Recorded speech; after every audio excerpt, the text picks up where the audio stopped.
Greetings, friends. This is Chris Batts, and you are listening to episode number 3 of the Future is Bright podcast. In today's episode, I spoke with Lloyd Johnson, CEO of Chief Legal Officer, and this is number 2 of a 2-part series. We discussed his exciting project called The Roadmap to Inclusion, devoted to the DE&I conversation with corporate law departments. We talk about the scope of this project, some findings, and the 2 missing components in the DEI conversation. Stay till the end to learn about the launch, his workshops around the country, his new podcast, and so much more. If you haven't already, please subscribe to this podcast, leave a review on iTunes and YouTube.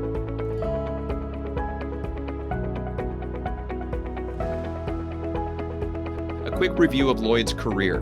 He founded and was executive director for the Minority Corporate Counsel Association and Women In-House Counsel Leadership Association. He's a prolific creator and facilitator of in-house counsel leadership development workshops and events. He was the publisher of the Inside Counsel magazine, which sold to ALM, and created the Diversity and Bar magazine.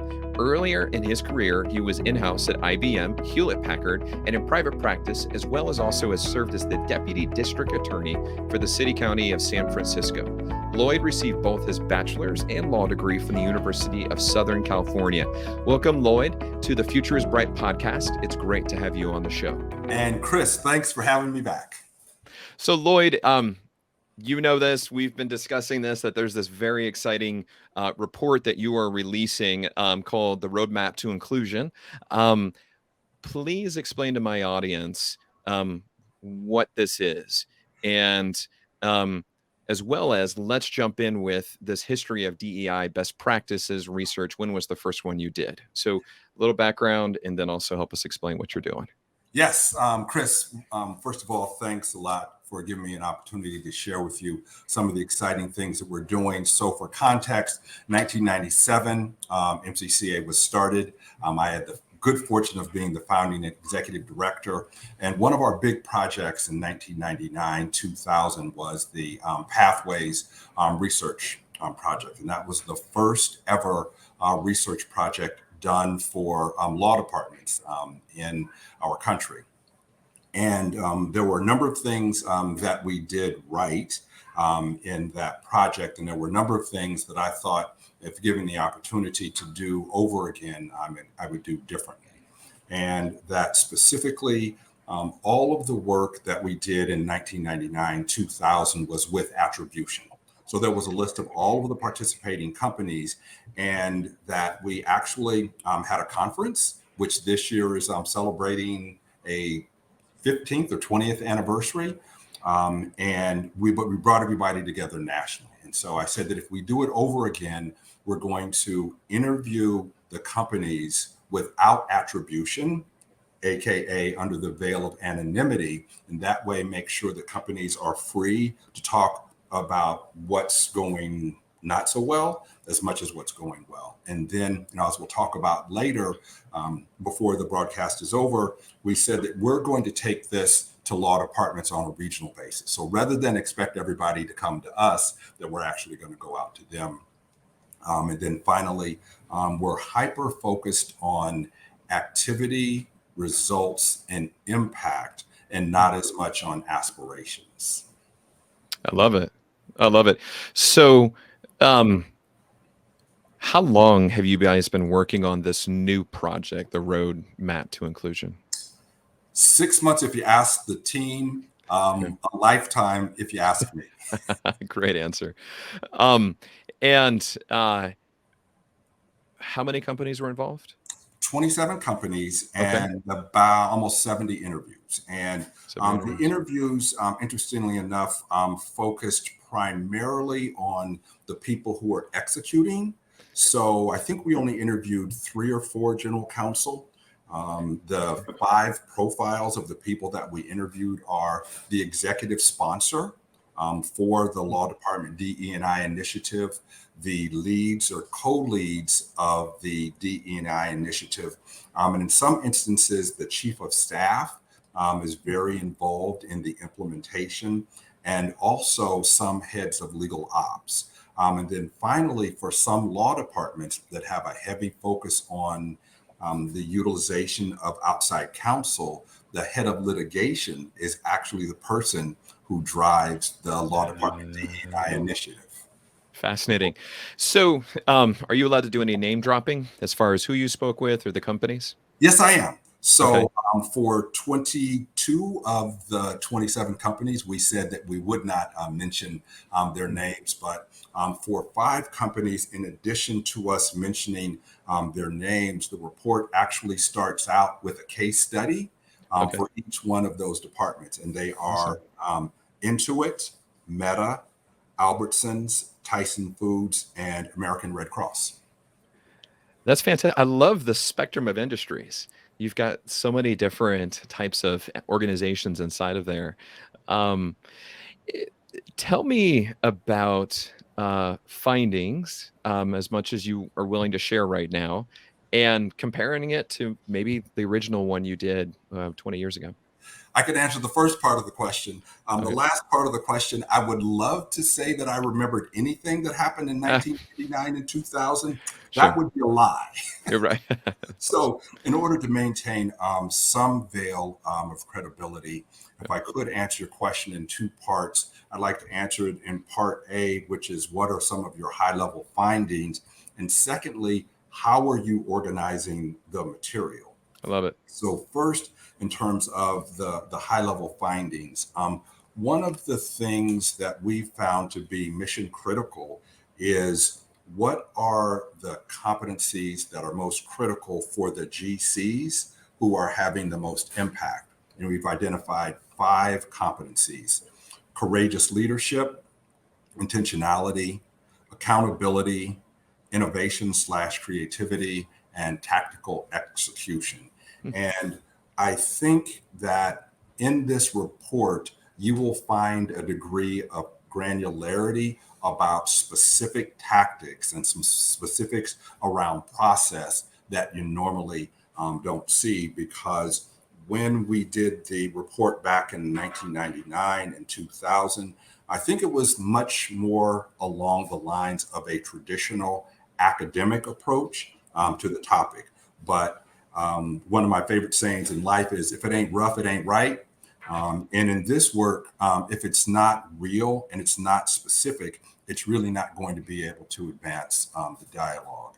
And then part B, to your question, if I may, is that the material is designed in a way so that it's very easy. And there are 6 specific charts on each one of the key pillars along 3 different buckets: highly effective, effective, and ineffective. Are you creating scores, or how is this? How are the rankings? How are you boiling down this amazing amount of data you're collecting? So in the report itself, we are not creating scores. There is a Okay. separate project that we have in which people who are responding to a specific survey can create those scores. Because one of the benefits of being in this space 3 or 4 decades is I have relationships with quite a few general counsel. So had 12 one-on-one conversations with general counsel, specifically, how can we draft this report in a way that's very helpful to you? And what they said was, Lloyd, I need 3 things. I need specific tactics and strategies in context. I need them laid out in a way that I, general counsel, can have a more detailed conversation with my executive sponsor, with my DEI lead in the legal department, and to the extent that I need to speak with some of my other C-suite peers, I can executive to executive say, this is where we're going and how we're going to get there. And at the end of the day, I need to be able to drive what I'm doing. And because, although this topic is important and it's obviously a high priority, my job gets bigger with every day, with every headline. And Yeah. so I need to be able to do it efficiently. And based upon some of the GCs that we're talking to who have looked at a number of the different parts of the project, we don't know that it's perfect, but we think we're somewhere between very good and excellent. It's wonderful to hear. So is there any anecdotal information that you have the freedom to share before the report is released to give a taste to the audience, some of your findings or conversations you might have had through interviews, um, for them to know? Yes. So if I were to reduce interviews with 27 companies, a 90-page report down to 2 words, it would be fierce introspection. Hmm. And I'll give an example. The GCs and their leadership teams that have had and are having the highest impact results, the GC said, with respect to retention or utilization or any one of the pillars, what am I doing that I should be doing differently? And in addition to that, challenging each one of his or her direct reports to ask the same question. I'll give you one really relatively simple example that doesn't cost any money that has been a game changer for one department. I created something that is called the Bursting the White Bubble Challenge. And the idea is, in many times you will have between the general counsel and all of their direct reports, in addition to all of them being white, if you ask them any of the 3 questions, they'll all be answered in a way that can lead to introspection. So question number 1, let's say in this instance, you are my direct report. Chris, have you, over the course of the last 2 years, had a conversation with a partner of color about a substantive matter? Question number 1. Question number 2, have you been to a conference of an ethnic affinity bar? And question number 3, to what extent have you had conversations with people of color outside of the department about what the experience can be like for a person of color within the law department? And that general counsel asking those questions really leads to a conversation that gets to shared ownership by all of the direct reports of the general counsel, not just the executive sponsor. And that's kind of a cute and simple, but possibly painful conversation. But to give you a sense of what fierce introspection looks like from a department-wide perspective, and the company is into it.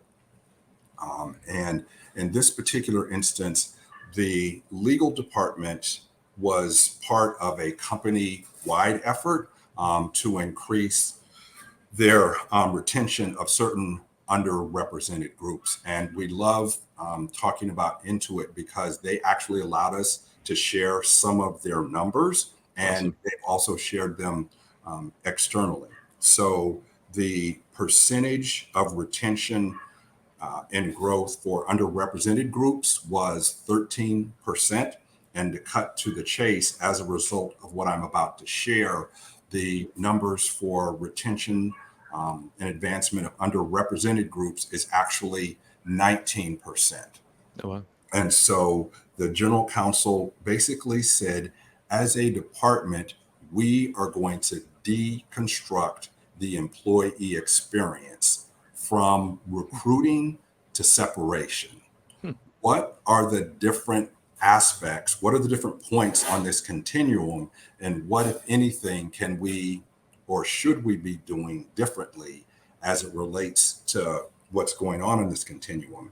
And what they found in their department, and this is actually whether the department is 5 lawyers or whether it's 5,000, the coin of the realm, the career accelerators can boil down to 2 things: high visibility projects and or relationships that you can develop in the context of a project.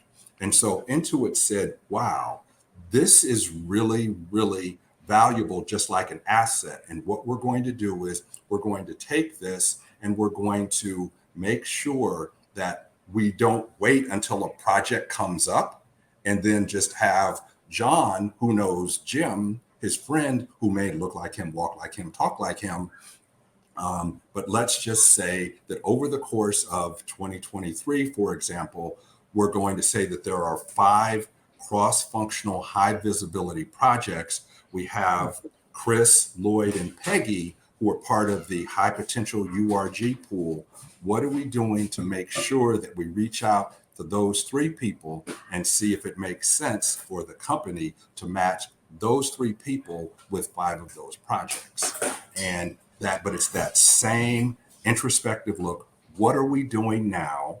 How can we do it differently? And then there's a continuous process in which they measure that on a quarterly basis. That same kind of thinking goes into their interview panels and their candidates and everything related. They have really re-engineered everything along that process. So that's a quick look into what I mean by fierce introspection.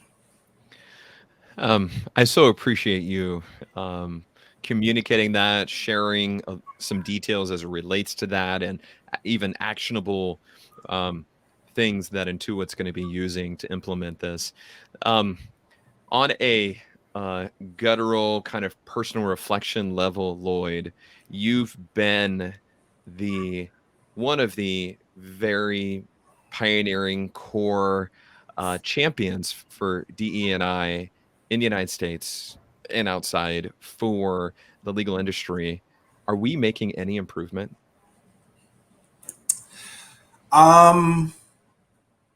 It depends upon, so the answer is it depends.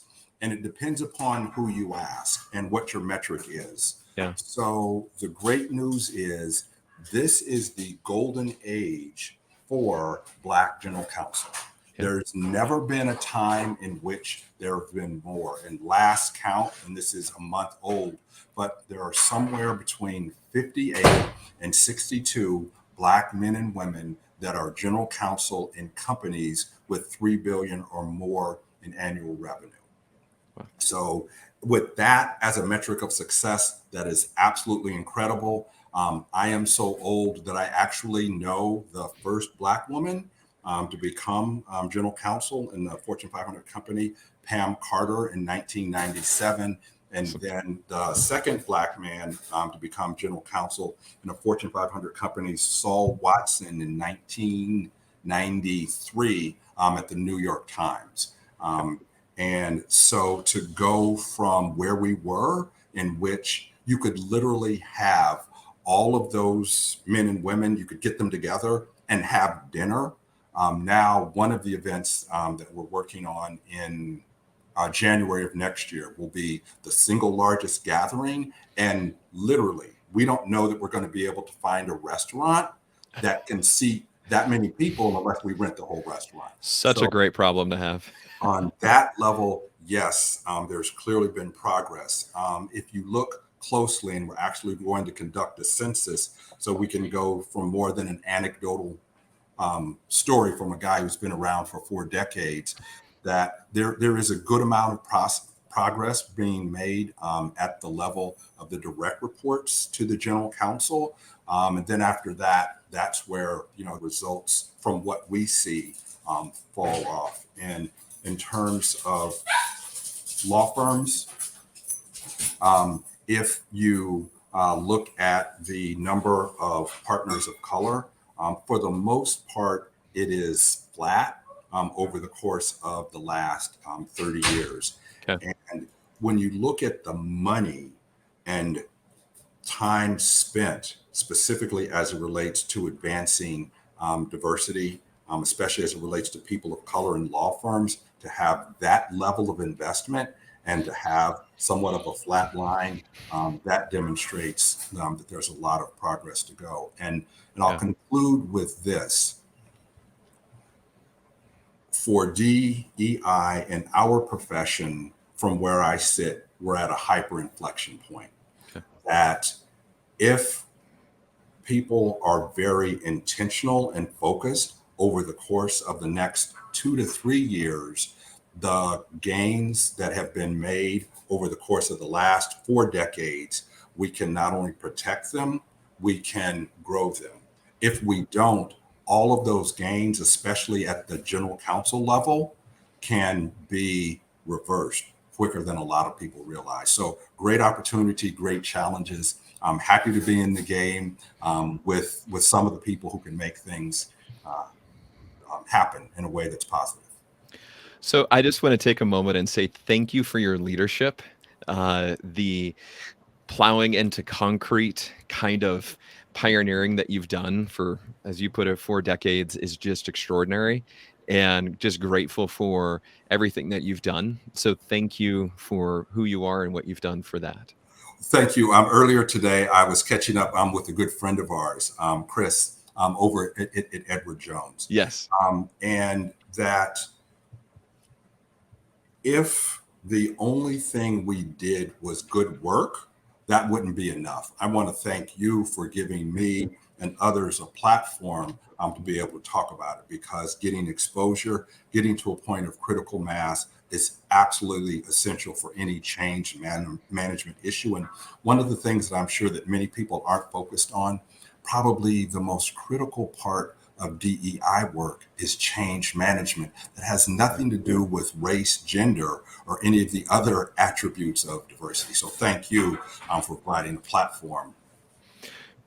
It's my small part to play in this process. So, Lloyd, if people want to get a copy of the report or attend one of your workshops, where can they get more information? So 2 places, chieflegalexec.com, or just email me at lloydj@chieflegalexec, and we're all over Instagram and LinkedIn. Excellent. Lloyd, chieflegalexec.com. And when is the report releasing? So the report will release on September the 13th. We have 5 different regional venues. We'll be in Chicago, downtown, September the 13th. We'll be in Silicon Valley, September the 27th. At the Twin Cities, hosted by Don Liu at Target on October the 3rd. In Coca-Cola at Atlanta, October the 11th. And that will close the show in the only city that thinks it's the city that doesn't sleep, New York, on November the 14th. That's fantastic. So, thank you. This has been so much fun doing a series of 2 episodes with you. I just want to say it's been an honor and pleasure. Thank you for your time, Lloyd. Thanks a lot. Hope you have me back. Bye-bye now. Right. Yeah, me too.